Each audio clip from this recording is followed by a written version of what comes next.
혹시 여러분들께서 어린 시절에 학교를 다닐 때에 학교 어느 날 이렇게 가고 싶지 않은 날이 분명히 있으셨을 거예요. 그때에 나 몸이 아파 꾀병을 부리신 적 있으십니까? 아프지도 않는데 아프다고 이렇게 꾀병, 이걸 뭐라 그러죠? 아픈 척 한다 그러죠. 아픈 척. 아픈 척해서 학교 가기 싫을 때 참 이렇게 핑계를 대는 경우들이 좀 있었습니다. 제가 한번 여쭤볼게요. 그 비록 어린 시절이지만 아픈 척 한 것이 이게 죄일까요, 아닐까요? 죄예요, 아니에요?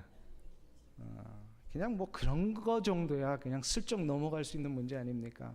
할 수 있을지 모르겠어요. 그러나 다시 한번 여쭤볼게요. 아픈 척 하는 건 속이는 거예요, 안 속이는 거예요? 속이는 거죠. 이제 대답이 더 크셨어요. 그러니까 속이는 것은 죄일까요, 아닐까요? 죄입니다. 근데 이제 이런 일들이 일상의 삶에서 뭐뭐 하는 척 하는 것 대수롭지 않게 여기며 우리가 자주 하곤 했었습니다. 근데 이러한 일이 신앙생활을 할 때에 뭐뭐 하는 척 한다면 이건 아주 심각한 문제를 일으킵니다. 신앙생활을 할 때에. 왜인지 아세요? 왜 우리가 신앙생활 할 때, 예를 들어서 이런 거죠. 이 자리에 참 예배 드리는 모습이 너무나도 아름답고 참 진지하게 드리시는 모습을 제가 볼 수 있습니다. 그런데 이 자리에 뭐 그런 분은 없으시겠습니다만 예배 드리는 척한다. 그러면 요거는 심각할까요, 아닐까요? 심각한가요? 남들 기도하는 시간에 기도하는 척한다. 심각할까요, 아닐까요? 왜요? 이게 왜 심각한 문제입니까? 이건 자기 자신을 속이는 것이고, 두 번째로는 다른 이를 속이는 것이며, 더 심각한 것은 하나님을 속이는 것이기 때문에 그렇습니다. 그래서 이 외식의 이 뭐뭐 하는 척, 특별히 신앙생활에서 뭐뭐 하는 척하는 것, 이거를 예수님이 가장 싫어하셔서 이거를 외식하는 것이다. 이렇게 질책을 하셨어요. 외식이라는 게 무슨 뜻이죠? 원어적으로 보면 외식은 연극한다라는 뜻입니다. 연극하는 거예요. 전혀 마음에도 없는데 사람들 눈 때문에 예배를 드리는 척하고, 사람의 눈 때문에 기도하는 척하고, 마음에도 없는데 사람의 눈 때문에 봉사와 섬김을 하는 척하는 것, 이것은 심각한 문제입니다. 신앙생활에 있어서 이 문제를 예수님이 아주 신랄하게 질책을 하셨어요. 이 문제에 빠졌던 사람들이 당시 서기관과 바리새인들이에요. 이 문제를 해결하는 방법이 그럼 과연 무엇일까요? 오늘 본문을 통하여서 몇 가지 방법을 가르쳐 주셨어요. 그 방법 중에 가장 첫 번째 되고 우선되는 방법이 있습니다. 그것은 바로 외식의 문제를 해결하기 위해서는 예수 그리스도를 인격적으로 만나야 됩니다. 예수 그리스도를, 이게 첫 번째, 한번 따라하겠습니다. 예수 그리스도를 인격적으로 만나라. 이게 첫 번째 방법이에요. 왜요? 예수 그리스도를 만나는 게 뭐죠? 예수 그리스도가 바로 나의 구원자이시며 내 인생의 유일한 주인이십니다를 고백하는 것이잖아요. 아멘. 이걸 고백하는 것은 그냥 겉으로 고백하는 척하는 게 아니에요. 진짜 그게 가슴 속에서 느껴져야만 고백할 수 있어요. 그러니까 이거를 진짜 고백하신 분들은, 예수 그리스도가 나의 구주이십니다를 고백한 사람들은요, 내 가슴이 정말로 시리도록 절절하게 하나님의 그 사랑과 구원의 그 감격이 막 느껴지는 거예요. 구원의 역사는 우리가 그냥 뭐 받고 싶다고 되는 게 아니라 성령께서 역사하셔야만 되잖아요. 아멘. 그러니까 구원의 역사는 성령의 역사이시기 때문에 예수 그리스도를 받아들이는 자마다 성령께서 그의 심령 속에 하나님의 그 놀라우신 사랑을 느끼도록 역사하세요. 감복하도록 역사하신단 말이에요. 그래서 예수 그리스도를 진짜 만난 자만이 그 마음속에서 우러나오는 감격과 감사로 하나님을 예배할 수 있어요. 예수 그리스도를 만난 자만이, 인격적으로 만난 자만이 그 기도를 진짜로 할 수 있는 거예요. 척하는 게 아니다. 그렇기 때문에 이 외식의 문제, 우리가 신앙생활하면서 뭐뭐 하는 척하는 요 문제를 해결할 수 있는 가장 우선되고 첫 번째 되는 방법은 주 예수 그리스도를 인격적으로 만나야 됩니다. 아멘. 그러면 두 번째 방법이 있어요. 두 번째 방법. 오늘 본문에 보니까 예수 그리스도를 만난 자들은 이제 결단하며 나가야 되는데 그게 바로 뭐냐면 모세의 자리에 앉지 않아야 됩니다. 모세의 자리. 한번 따라하겠습니다. 모세의 자리에 앉지 말라. 모세의 자리가 뭘까요? 오늘 본문 2절부터 4절을 한번 보겠습니다. 2절부터 4절 말씀. 23장 2절부터 4절 말씀. 같이 석절을 합독합니다. 서기관들과 바리새인들이 모세의 자리에 앉았으니 그러므로 무엇이든지 저희의 말하는 바는 행하고 지키되 저희의 하는 행위는 본받지 말라. 저희는 말만 하고 행치 아니하며 또 무거운 짐을 묻고 사람의 어깨에 지우되 자기는 이것을 한 손가락으로도 움직이려 하지 아니하며. 여기서 이제 모세의 자리에 앉지 말라 이렇게 말씀을 하셨어요. 여기서 모세의 자리라고 하는 것은 회당에서 마련되어 있는, 회당에 모여 있는 백성들이 하나님 앞에 예배를 드리며 나갈 때마다 그 예배 시간에 말씀을 가르치는 그 율법사들, 말씀을 해석하는 서기관들, 이 서기관들이 앉아 있는 자리를 얘기를 합니다. 1962년도에 이스라엘 정부가 이스라엘 저 북쪽 지역에 있는 한 도시였던 고라신이라는 도시에서 이제 이 고고학적인 발굴을 시작을 했어요. 고고학적인 발굴을 시작했는데 그곳에서 4세기경에 지어진 것으로 추정되는 회당이 하나 발견이 됩니다. 회당. 이 회당이 발견이 됐는데 거기서 이제 회당이 발견돼서 그때 있었던 모든 유물들도 나오고 회당을 세웠던 이 돌기둥들도 나오고 그래서 그거를 복원을 시켜놨어요. 지금 가보면은. 다 완전하게 복원된 건 아니고 발견된 것으로 이게 대충 복원을 시켜놨는데 물론 지붕은 없고요. 기둥만 있어요. 문도 있고. 근데 그 복원된 그 발견된 유물 가운데 현무암으로 만들어진 의자가 하나 발견이 됐습니다. 이렇게 의자 팔걸이가 있고 앉아 있는데 이 의자가 바로 예수님 당시에 말씀하셨던 모세의 자리, 그 서기관들이 앉는 의자였어요. 근데 중요한 거는 이 위치가 중요합니다. 과연 고고학자들이 의견이 분분했어요. 이 의자는 이 모세의 자리, 곧 서기관들이 말씀을 가르칠 때에 앉았던 이 자리의 위치는 어디 있냐 이 말이죠. 고고학자들이 논쟁하다가 결론을 내서 그 위치를 했는데 보면은 우리처럼 이런 그 공간 안에 들어오는 입구, 저 뒤에 입구가 있잖아요. 입구 바로 옆에다가 의자를 세워놨어요. 맨 뒤에 의자가 있더라. 맨 뒤에. 제가 지난 봄에 그 고라신의 그 회당 자리를 가봤습니다. 들어가자마자 입구에, 그러니까 이 앞에 있는 게 아니라 저 입구 쪽에 뒤에 의자가 있길래 앉아봤어요. 딱 앉아보니까 기분이 이상하더라고요. 이게 바로 앉지 말라 하는 모세의 자리였는데 제가 앉았단 말이에요. 앉았는데 왜 이 의자가 이렇게 뒤에 있을까라는 생각을 해보았습니다. 왜 뒤에 있을까? 맨 뒤에 앉아 있다라고 하는 것은 무엇을 의미할까요? 조금 더 쉽게 우리가 생각해 보겠습니다. 오늘 우리가 이렇게 아름다운 예배당에서 예배를 드리고 있습니다. 이 예배당에 지금 이렇게 뒤에 앉아 계신 분들이 있어요. 그죠?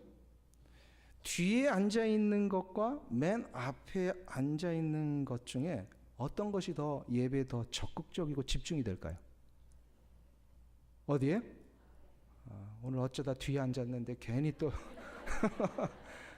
그러니까 오늘 이렇게 앉아 계신 분들을 타겟으로 얘기하는 것은 절대로 아니라는 거 오해하지 마세요.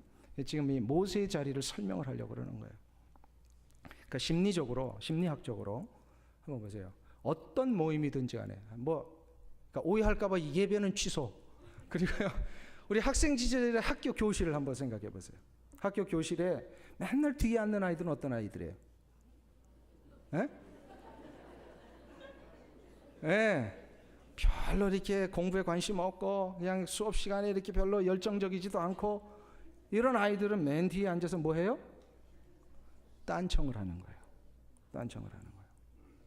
이게 이제 그 심리적인 분석을 해보자는 거예요. 맨 뒤에 앉는다라는 것은 그런 비슷한 심리가 있더라는 거예요. 즉, 맨 뒤에 앉는다라고 하는 것은 그 공간이 원래적으로 의도했던 목적에 좀 거리를 두고 싶은 겁니다. 거리를 두고 싶으니까 소극적이 되게 되고요. 방관자가 됩니다. 그런데 이상한 것은 말씀을 강론하는 서기관 혹은 바리새인들, 율법사들의 의자가 맨 뒤에 있더라는 거예요. 이 예수님 당시에 회당에서 이 자리에 맨 뒤에 있는 아주 심각한 문제였습니다. 왜냐하면 저들이 그 뒤에 앉아서 설명을 합니다. 말씀은 강론합니다. 말씀에 대하여 이렇게 살라고 얘기도 합니다. 그런데 정작 자신들은 그 자리에 앉아서 마음은 딴 데가 있는 거예요. 예배에 집중하지 않는 거예요. 예배하고 하나님을 섬기는 이 일에 마음이 들어가 있지 않아요. 왜요? 진짜 감격이 있고 감사가 있는 자들은요, 집중하게 돼 있어요. 예배. 뒤가 아니라 앞으로 나오게 돼 있어요. 여러분들이 지금 다 이렇게 보고 있는데 제가 뒤에서 그냥 설교하고 있다면 이게 되겠습니까? 아니죠. 그게 아니라 앞에서 해야 되는 거예요. 앞에서. 저들의 삶에 실은 맡겨진 일이기 때문에 형식적으로는 하고 있지만 그 마음에서는 딴 데가 있더라는 거예요. 주님이 지금 그거를 지적을 하셨어요. 3절을 한번 보세요. 3절을 한번 보세요. 그러므로 무엇이든지 저희의 말하는 바는 행하고 지키되 저희의 하는 행위는 본받지 말라. 저희는 말만 하고 행치 아니하며. 무슨 얘기입니까? 저들은 뭘 하고 있더라는 거예요? 말은 잘하는데 그 말하는 대로 살지 않는 거예요. 왜? 마음이 없으니까. 마음이 없으니까. 왜 마음이 없을까요? 예수 그리스도를 만나지 못했고 하나님을 진정으로 만나지 못했기 때문에 그런 거예요. 외식은 말하는 대로 살지 않는 것을 외식이라고 얘기를 합니다. 경건의 모양만 있지 경건의 능력이 없는 것이 외식입니다. 그래서 주님은 모세의 자리에 앉지 말라고 하십니다. 그럼 이 정도 설명을 했으면 모세의 자리는 어딜까요? 지금도 뒷좌석이요 그러면 안 된다는 거예요. 이거는 물리적인 자리를 얘기를 하는 게 아니라 뭘 얘기를 하는 거예요? 말씀은 입술로 막 얘기를 하면서도 그대로 살지 않는 모습. 그러니까 물리적인 자리를 얘기를 하는 것이 아니라, 이제 뒤에 앉아 계신 분들 안심이 되시죠? 이거는 물리적인 자리를 얘기를 하는 게 아니라 언행이 일치되지 않는 것, 말씀대로 살지 않는 모습을 얘기를 하는 거예요. 이 일이 예수님 당시뿐만 아니라 초대교회도 굉장히 많이 일어났어요. 특별히 야고보 사도는 당시 초대교회 성도들에게 이 심각한 외식의 문제가 있음을 알고요, 이것을 지적을 했어요. 경건하고 믿음 있다라고 하면서도 저들이 삶에서 그것이 나타나지 않으니까 야고보서 1장에서 뭐라고 얘기를 합니까? 한번 찾아보실까요? 야고보서 1장 25절, 26절, 27절. 야고보서 1장 26절, 27절.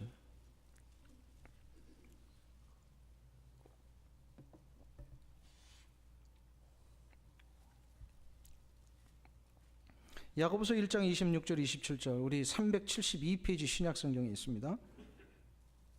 야고보서 1장 26절, 27절 두 절인데 우리 같이 한 목소리로 합독하겠습니다. 누구든지 스스로 경건하다 생각하며 자기 혀를 제갈 먹이지 아니하고 자기 마음을 속이면 이 사람의 경건은 헛것이라. 하나님 아버지 앞에서 정결하고 더러움이 없는 경건은 곧 고아와 과부를 그 환난 중에 돌아보고 또 자기를 지켜 새 속에 물들지 아니하는 이것이니라. 자 보세요. 야고보 사도가 진짜 경건하다고 말한다면 그 경건의 모습은 삶에서 나타나야 된다. 그 삶에서 나타나는 그들의 가장 심각하고도 절실했던 문제가 뭐냐면 고아와 과부를 돌보는 것이었어요. 왜냐하면 초대교회는 이런 분들이 굉장히 많았거든요. 형제를 사랑한다 하면서도 사랑합니다. 근데 그 사랑하는 자가 이 배고픔에 처해 있는데 그것 문제를 해결하지 않고 있더라는 거예요. 그러니까는 이 사도 야고보가 이 문제 앞에 심각하게 도전을 하는 거예요. 진짜 경건이란 뭐냐? 고아와 과부를 돌보는 것으로 나타나야 된다는 거죠. 나타나야 돼. 그래서 야고보 사도가 계속해서 말씀하는 게 뭡니까? 행함이 없는 믿음은 죽은 믿음이다. 즉 행함이 있는 믿음, 삶으로 나타나는 믿음만이 진정으로 살아있는 믿음이요 능력 있는 믿음이라는 겁니다. 아멘. 그러니까 말이 아니라 삶으로 보여주는 거예요. 말이 아니라. 우리 예수 믿는 분들이 저를 포함해서 제일 세상으로부터 듣기 싫은 표현이 하나 있어요. 듣기 싫은 표현이 있잖아요. 예수님 믿는 사람들 보고 손가락질 할 때 뭐라 그래요? 예, 말만 잘하는 것들 그런단 말이에요. 말만 잘하는. 그 표현 들으면 정말로 기분이 나빠요. 근데 가만히 생각해 보면 지들도 못하면서 말이에요. 근데 우리한테 그런단 말이에요. 왜 그럴까요? 우리에게는 그래도 삶으로 보여주는 무엇인가 있을 것으로 기대했기 때문에 그래요. 기대했기 때문에 그래요. 이 기대를 저버리지 않고 나가는 것이 믿음입니다. 진짜 살아있는 믿음이에요. 삶으로 보여줘야 돼요. 삶으로.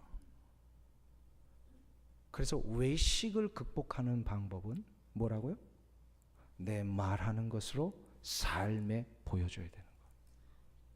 이것이 이제 외식을 극복하는 방법이에요. 그럼 세 번째로 외식의 문제를 해결하기 위해서는 어떻게 되느냐? 오늘 본문에 보니까 사람에게 보이려고 하지 말라 이렇게 말씀하십니다. 한번 따라하겠습니다. 사람에게 보이려 하지 말라. 오늘 본문 마태복음 23장 5절로 다시 한번 돌아가겠습니다. 5절 말씀 같이 한 목소리로 읽습니다. 저희 모든 행위를 사람에게 보이고자 하여 하나니 곧 그 차는 경문을 넓게 하여 옷을 크게 하고. 하나님께서 이스라엘 백성들에게 율법을 영원토록 잊지 않고 계속해서 간직하게 살게 하기 위해서요. 구약 성경에 여러 곳에서 율법을 손목에 메고 이마에 붙이고 증표로 삼아서 살아라 이렇게 말씀하셨어요. 출애굽기 13장, 신명기 6장, 신명기 11장 이런 데 보면요. 그 하나님의 말씀을 손목에 메고 내 미간에 붙여. 이게 무슨 얘기입니까? 언제 어느 때나 이 말씀을 인식하면서 살라는 거예요. 그리고 또 민수기 15장에 보면요. 또 다른 한 증표를 붙이고 살라고 그러셨어요. 그게 바로 뭐냐면 입고 다니는 옷 이 끝 네 자락에 그러니까 앞뒤 뭐 좌우 네 끝을 이게 딱 정해가지고 거기에 흰 실과 청색 실로 이렇게 꼬아서 만든 술을 달고 다녀요. 이렇게 뭐죠? 술이라는 게 그거죠. 이렇게 실이 이렇게 추렁추렁 이렇게 널려 있는 거, 달려 있는 거. 이것을 달고 다니라고 하셨어요. 그래서 전통적으로 이스라엘 백성들은 이 손목과 이마에 이 말씀을 붙이며 살기 위해서 경문이라는 상자를 만들었습니다.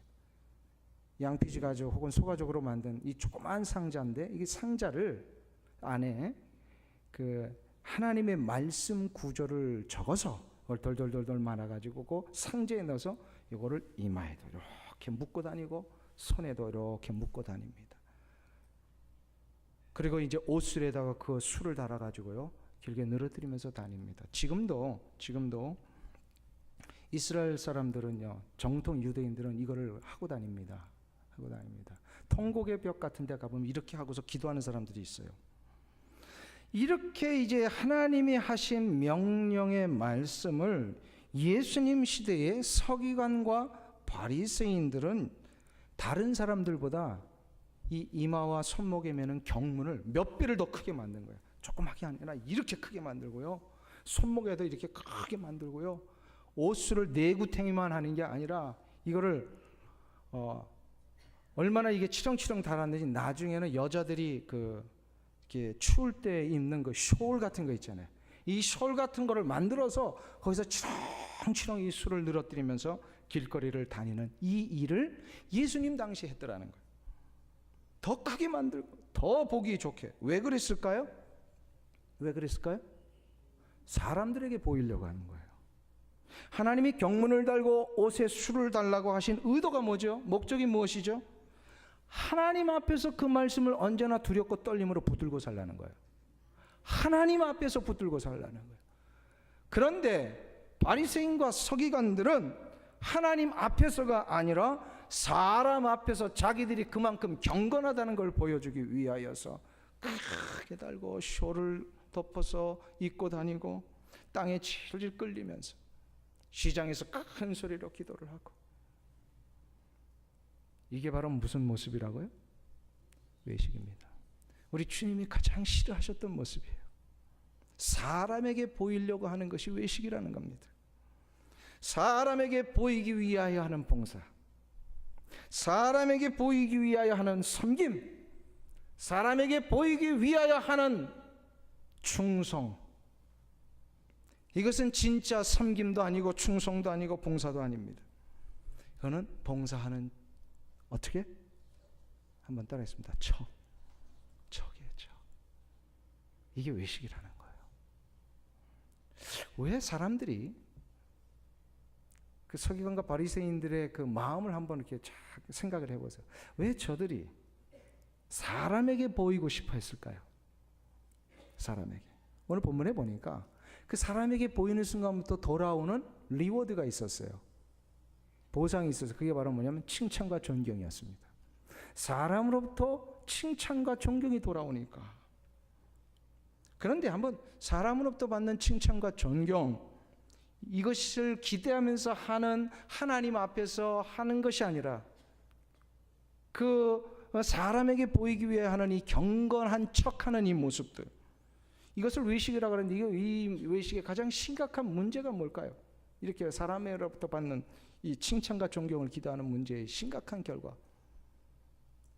사람에게 보이기 위해서 했던 이 일들이 사람이 보아주지 않을 때, 그리고 사람으로부터 이 존경과 칭찬이 되돌아오지 않을 때 사람들은요 자괴감에 빠집니다. 실망하게 됩니다. 더 나아가서요 상처받게 됩니다. 이런 봉사를 했는데 알아주는 사람도 없고 말이에요. 이런 봉사를 했는데 목사님이 와가지고 수고했다는 말 한마디 없다는 이러한 것에 빠져버리면 어떻게 되죠? 자괴감에 빠지게 되고 상처받게 되고. 지금 이 문제가 일어나기 때문에 외식하지 말라는 거예요. 외식하지 말라는 거예요. 이 문제를 해결하기 위해서는 어떻게 해야 될까요? 그러면 어떤 섬김이 진정한 상으로 돌아오는지를 알아야 됩니다. 어떤 섬김이. 이 부분에 대하여 주님이 마태복음 6장에서 정확하게 가르쳐 주셨어요. 마태복음 6장을 한번 보실까요? 마태복음 6장으로 한번 돌아갑니다. 3절과 4절입니다.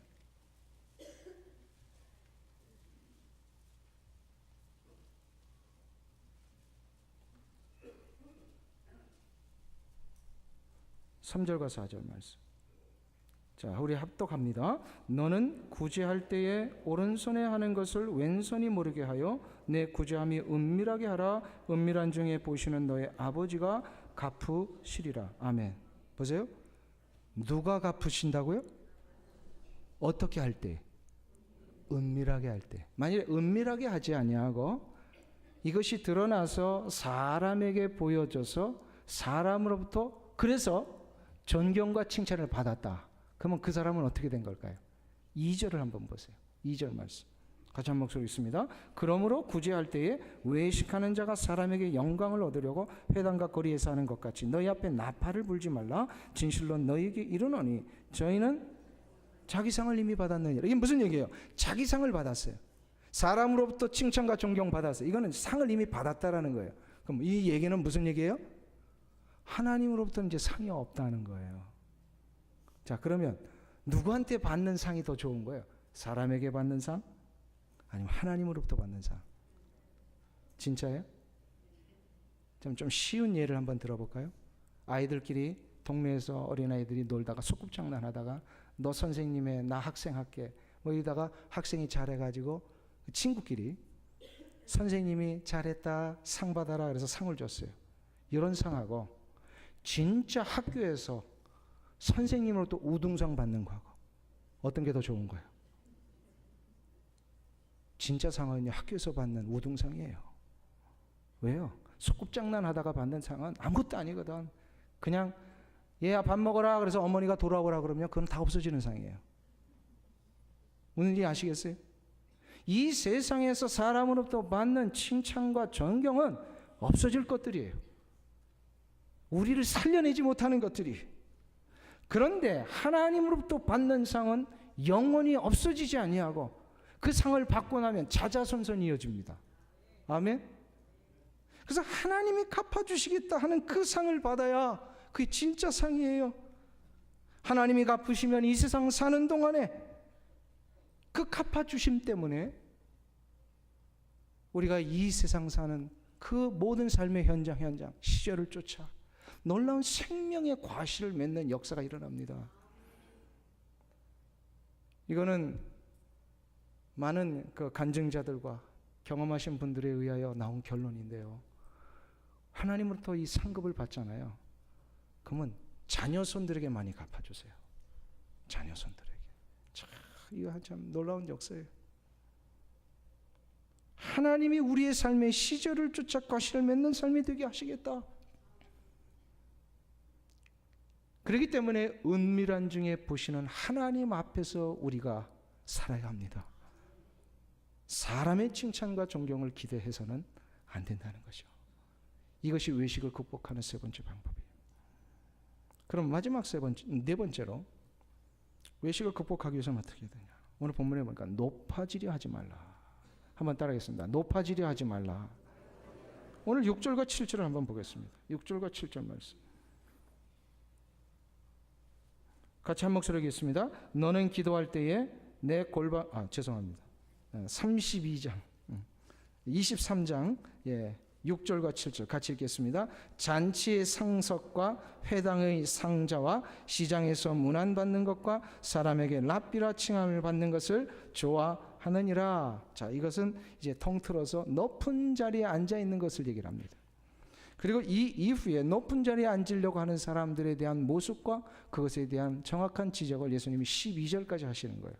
6절부터 12절까지. 사람들이 높아지려고 하는 이 모습들의 한 일례를 예수님이 딱 설명을 하셨는데요. 한번 생각해 보세요. 왜 높아지려고 하는 것이 문제가 될까요? 왜 높아지려고 하는 것이 문제가 될까요? 여기서 우리가 좀 잘 알아야 됩니다. 권력의 높은 자리, 명예의 높은 자리, 많은 사람들이 한 번쯤 부러워할 만한 이 위치와 자리에 올라가는 것, 이것이 왜 문제가 되느냐 이 말이에요. 이것은 그 자리 자체가 문제가 있는 게 아니에요. 그 자리에 올라가고자 하는 사람들의 이 의도와 목적이 잘못되어 있더라는 거예요. 대부분의 사람들 한번 보세요. 다는 아닙니다만 대부분의 사람들이 이 높은 자리, 권력의 자리, 명예의 자리에 올라가려고 하는 이들의 마음의 의도를 잘 보세요. 그 내면에는요, 말할 수 없는 공허와 열등감이 있습니다. 자신의 이 내면의 공허와 채우지 못하는 이 갈증, 언제부턴가 생기지 모른 채 그냥 그 자신의 내면 속에 일어나고 있던 이 열등감들, 이런 것들을 해결해 보기 위하여 남들 위에서 군림하고 싶은, 그래서 힘을 얻고 싶은 이런 의도들이 많이 있습니다. 높은 자리에 올라가려고. 권력에 집착하는 분들을 한번 보세요. 세상적인 권력에 집착하는 분들. 그런 분들의 대부분은요, 어느 순간인가 권력이 없는 자기의 처지 속에서 권력 있는 사람들도 많이 당했을 때, 손해를 봤을 때, 나도 언젠가는 이 권력을 한번 잡아버리라, 이런 의도들이 있어요. 부에 집착하려고 하는 분들을 한번 보세요. 부에 집착하려고 하는 분들, 어쩌면 어린 시절에 너무나도 가난하게 살았기 때문에 그것이 한이 맺혀가지고 이 부에, 나 이 가난 문제만큼은 내 평생에 한 번쯤 해결해 보리라, 이렇게 마음 먹을 수도 있더라는 거예요. 명예나 무슨 장자리에 올라가는 것에 집착하는 분들을 한번 보세요. 그 마음속에 무엇인가 채워지지 않는 공허감이 있기 때문에 그렇습니다. 그래서 많은 사람들이 그런 권력의 자리에 올라가 봅니다. 아주 부유한 자리에 올라가 봅니다. 명예와 높은 자리에 올라가 봅니다. 근데 올라가서 있는 그분들을 우리가 한번 만나보세요. 저도 가끔 만날 기회가 있어요. 가끔 만나보면 이 자리에 올라서 만족스럽습니다 하는 분은 단 한 사람도 내가 못 만나봤어요. 그런 것을 채워서는 만족이 되지 않더라는 거예요. 근데 그것으로 채우면 만족이 될 줄 아니까 대통령의 자리에 올라가도 이상한 사람 만나가지고 이걸 채워보려고 하니까 다 실패해버리는 거 아니에요. 다 실패해버리는 거 아니에요. 이 문제는 어떻게 해결할 수 있을까요? 우리는 정답을 알고 있습니다. 우리 인생의 진정한 부요함을 보장하실 수 있는 예수 그리스도를 만나야 됩니다. 제가 박근혜 대통령을 개인적으로 만난 적은 한 번도 없습니다만 만날 기회가 있었다면 이 얘기를 해드렸어야 되지 않았을까라는 생각이 듭니다. 세상에서 가장 높은 자리, 권력의 자리는 대통령의 자리입니다. 대통령의 자리에 올라가서 채우지 못하는 그 공허감이 있었기 때문에 자꾸 무엇인가 다른 걸 의존했던 거예요. 의존했는데 잘못된 사람을 의존하니까 그런 결과가 일어나는 것입니다. 예수 그리스도만이 우리 인생의 진정한 부요함을 해결하실 수 있습니다. 그래서 사도 바울이 이거 경험했던 사람 아니에요. 최고의 권력과 가장 놀라운 이 학문과 집안의 배경을 가지고 있던 사람. 그런데 그건 공허했어요. 왜요? 공허하니까 사람 자꾸 죽였잖아요. 사람들 자기의 이 가치관에 동의하지 않는 사람들 자꾸 잡아가뒀잖아요. 그래서 그 글을 뭐라고 표현했어요? 성경에서 살기가 등등했다. 가차없이 다 잘라내기 위해서요. 살았던 사람이 사도 바울. 그런데 그가 예수 그리스도를 만나고 나니까 어떻게 됐어요? 자기가 가지고 있던 모든 거 다 버렸는데도 부유하게 살았어요. 이 고백이 고린도 후서 4장에 보면 이렇게 나옵니다. 우리 한번 보실까요? 고린도 후서 6장 7절에서 10절이요. 죄송합니다. 고린도 후서 4장입니다. 고린도 후서 4장 289페이지 7절에서 10절을 우리 한번 보겠습니다.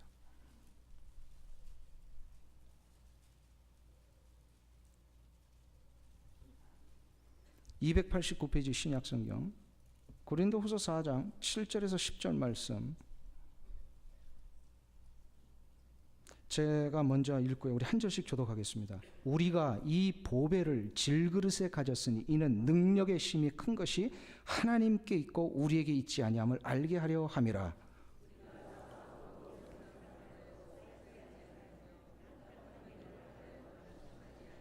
핍박을 받아도 버림받지 아니하며 거꾸로 뜨림을 당하여도 망하지 아니하고 우리가 항상 예수 주인 것을 몸에 짊어짐은 예수의 생명도 우리 몸에 나타나게 하려 함이라. 아멘. 7절을 보세요.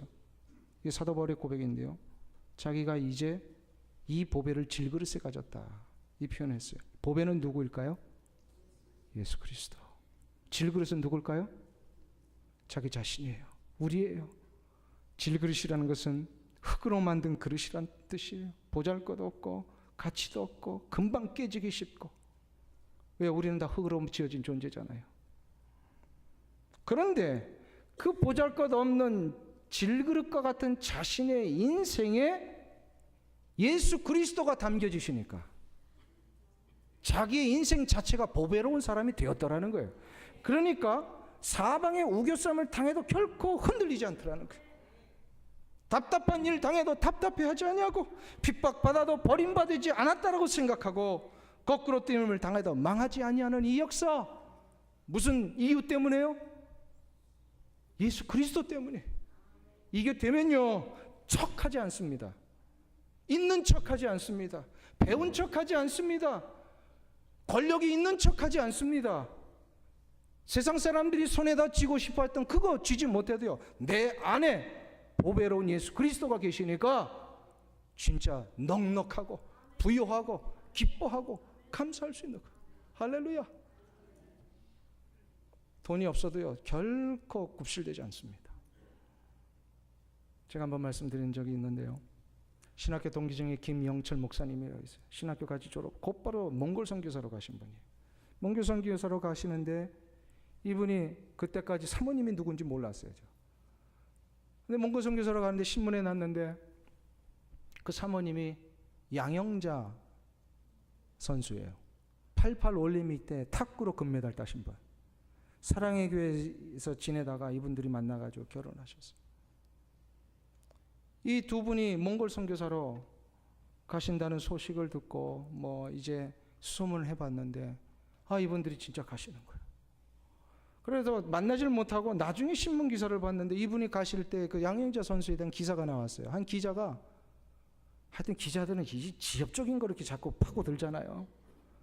양영자 선수가 연금을 자기 이게 올림픽 때 받은 연금 있잖아요. 계속 평생 나오는 연금을 선교사로 갈 때 가지 않고요.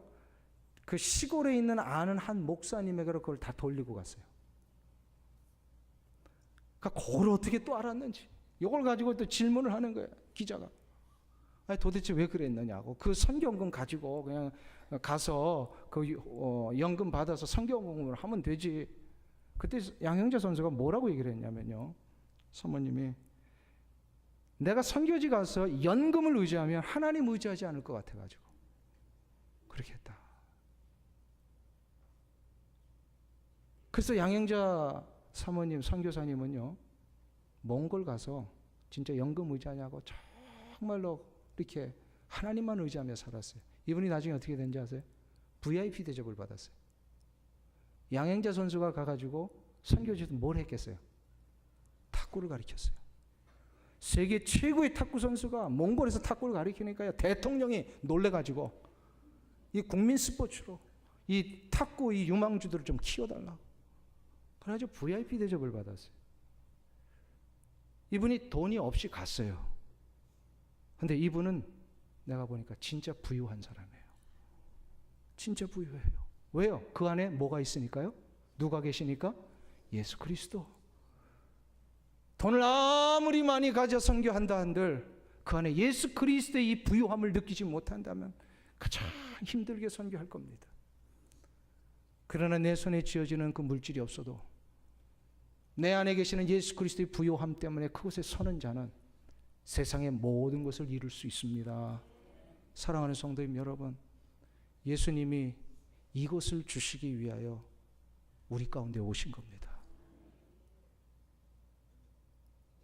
대강절 세 번째 주일을 맞이하는 오늘 이 주일 아침에 이것을 주시기 위하여 오신 예수 그리스도를 여러분의 가슴 속에 소유하시기를 축원합니다.